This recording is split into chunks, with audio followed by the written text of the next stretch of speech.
what I'd like to do is talk a little bit about this concept of why we've called this particular, or we've given the theme of this particular divisional day is executing change. So change in many ways can be good, it can be very bad, it can create a lot of fear, and I think, and it can actually lead to some of the most amazing changes that ultimately turn out to be good for you individually and certainly good for our program. So much about change is talking, right? We're talking this language of how we're looking at changing our paradigm in research, how we're thinking of changing McMaster's paradigm and how we move forward, how we're focusing on our residency training program and looking for changes there. But it's much beyond that. So each and every one of you, in some way or form, has to go through some sort of change, and whether you think it's from a daily personal life change to something that's important in your career, we're all transitioning through change all the time.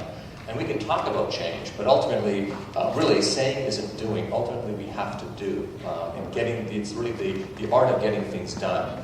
And I always think that if we just sat down and focused on the things that we can do and actually did them, we make New Year's resolutions. We make resolutions all the time about what we're hoping to do. If we fundamentally change our thinking to actually doing, rather than just saying, I think we would see a dramatic difference. And I think that in many ways will separate most who are successful, however you define your success, from those who are not.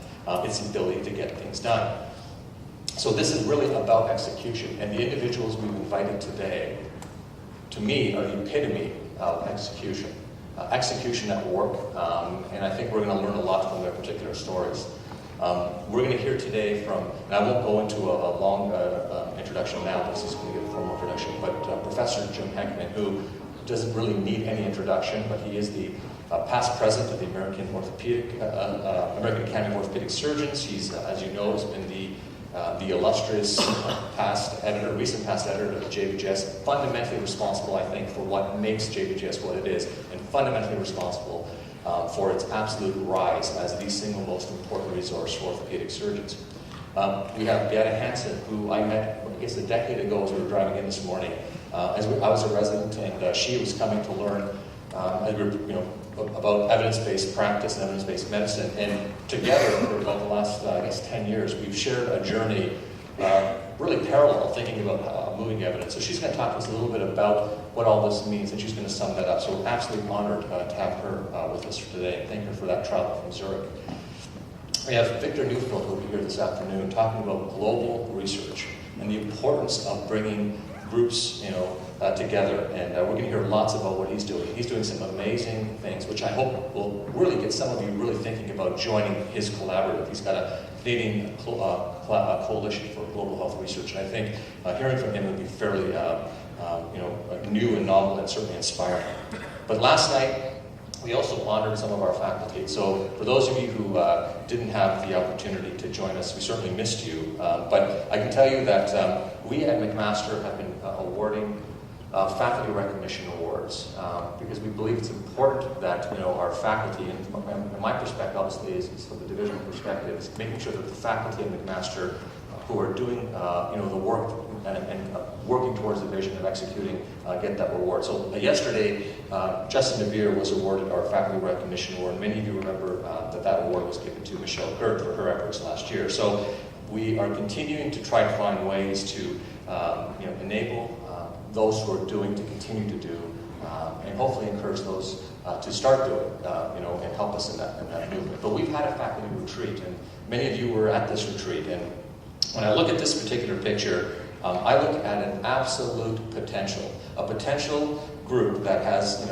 the ability to rise, with doing, with the ability to rise with doing some pretty impressive things. And we have individuals here who are taking on roles for our division moving forward that, again, are going to change the way we think about research, the way we think about education, and certainly how we streamline our clinical services. And so I think we've got lots of opportunity here. And you'll see here, very importantly, our program is fundamentally engaging the new, the experienced, and our senior colleagues who are going to help mentor us in that direction. This is not a, in with the new, out with the old psychology. This is, everybody has a very valuable message, and we have to, get that message out and certainly move in that direction. So we're very clear, and I pledge to you back in May, and I continue to do that. My goal is that we're going to honor our history. And today, you're going to hear just about some extremely important individuals, surgeons in our history who are here today,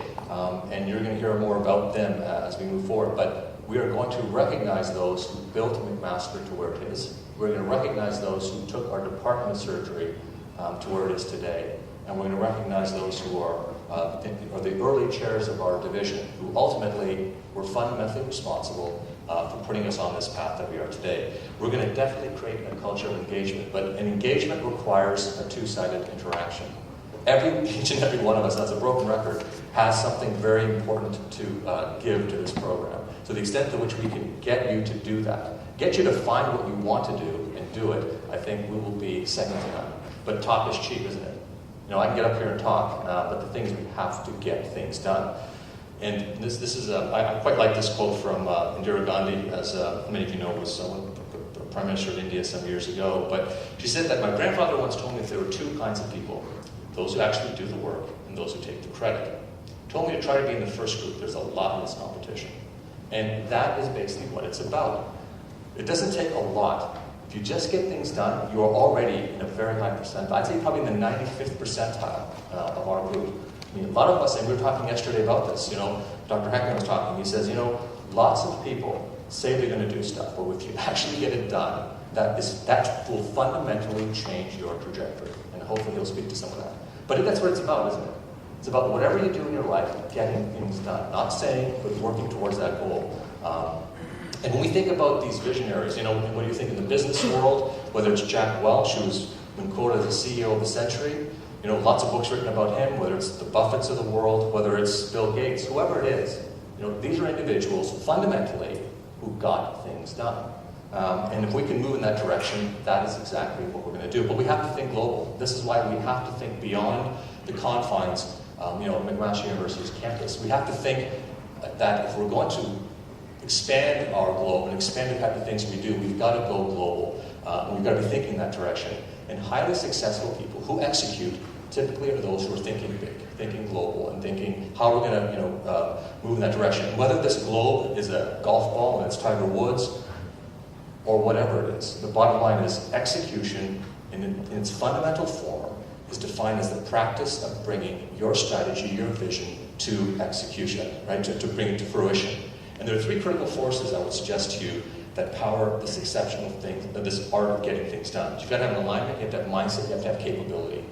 And when we think about this, you will achieve better results. And again, think about this in any part of your life that you are thinking about changing, right?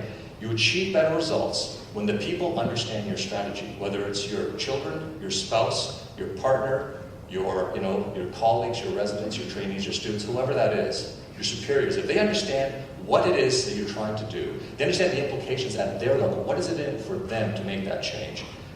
And hopefully they get excited about that strategy. So you've got to have a mindset. And they have to have the skills, right? You're not going to set somebody else up for failure, right? So this is what we're trying to do. I mean, there's all these things that come into play to make change successfully. And what are we trying to do at McMaster? Well, you can see right up front, we made a very, very, very overt statement. Our overt statement is that we're going to fundamentally change our brand, or we're going to reinvent our brand, which is evidence, right? McMaster's evidence-based orthopedic institution. We're going to really start to embody that. We're going to focus our leadership, and we've done that in McMaster through an ortho executive committee that's been set up and it's had several meetings. We're going to set EBM as our core competency. We're going to engage the history because there's a lot to learn, right? And if you, the classic statement is if you don't look at history, you're bound to repeat it. If you forget history, you're bound to repeat it. So this is not about that. We have to learn from what was done well. And Mac has a lot of leadership historically that did so many things well that I think, quite frankly, we've forgotten. So we've got to go back to those principles and engage those individuals.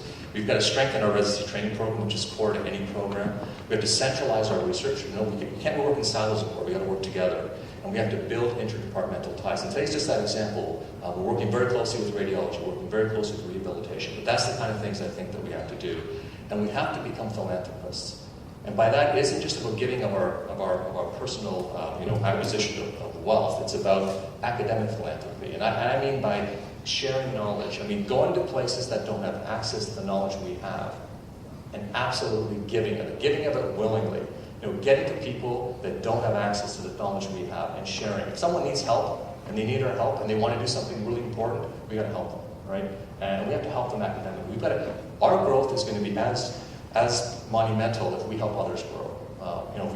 We cherish and foster other investigators, other programs, around the world. That is where I think we're going to change. But there are 6 steps to being better at what we do. And I'll keep this fairly quick as we keep going. But we want to create and use action plans. We're going to have to expect and get top performance. We have got to hold people accountable. So accountability is going to happen. It's going to happen. And if you feel that you haven't been held accountable, wait till next year. It's going to happen. Because we all of us, including myself, are accountable. We're accountable mostly to ourselves, but we're accountable to us, right? This is the community. And we're also accountable to our, to the global community. McMaster has a brand. We're expected to do certain things well. And by us not doing things well, we're letting down not only ourselves, our program, but our global community. So we've got to make sure we do that. We've got to involve the right people. We've got to build change readiness. We have to pave the way. That's basically it, right? This is how you change. This is how you make any major change and how we move it. But I won't go into it, but we've got to have a strategic plan, and we have that, right? That plan has been circulated, and that'll be continually circulated, and we'll make sure we get buy-in from every faculty member. We're going to put a lot of us, including myself, in stretch experiences. These are experiences where you're growing, right? If you do something you do all the time, it becomes easy. If you do something that's too hard, you get demoralized. But if you do something that's just attainable by your skill set, that's a stretch experience. And when you hit that period, that is where you grow. And McMaster is going to be in a series of stretch experiences for the next 5 years. We're going to make sure that you understand where we're trying to go. And we're going to make sure that everybody who's part of our vision really understands where we're trying to go and get you on board. We're not going to make this classic thing of that we're going to delegate, so we'll just dump and run, let you move on, and sort of flounder if there's this sort of issue that's going on. What we're going to try to do is find a balance. There's going to be a balance between what we think is right and where we need consensus, but we're going to move in that direction, and we're going to basically ensure that you are prepared for what's coming. Part of this really is about understanding that we're going through a massive change. And we're going to continue to do that. And that happens all the time. But if you understand where we're going, I think it's going to make a big difference. And as you can see, we're going to move in that direction. So it is a balancing act. And Tom Einhorn is, again, a wonderful and respected friend and a mentor to me. And I've had a lot of chance to interact with him over the years. And he writes this simply: "To me, success is better defined in terms of making a positive impact in the lives of others and achieving happiness and fulfillment in one's own life." So bottom line is, individually, we have to decide what it is in our field, in orthopedics, that makes us happy. We're going to have to do that a lot, and we're going to get really good at that, and hopefully that's going to help us, do other things. If I'm successful, it's because at the end of the day, I can think about what good I might have done to a particular person, group of people, or society. I look forward to being greeted at home by the people who love me. So, this is a balance, and we understand that. And we fundamentally understand that, but we have to make this better. And practice, this is something that Brad is, taught me a lot. It's not just about practicing. It's about perfect practice, right? It's about doing things and practicing. It's deliberate practice. It's an activity that's specifically designated to improve your performance. It's got to be repetitive, and you've got to get feedback.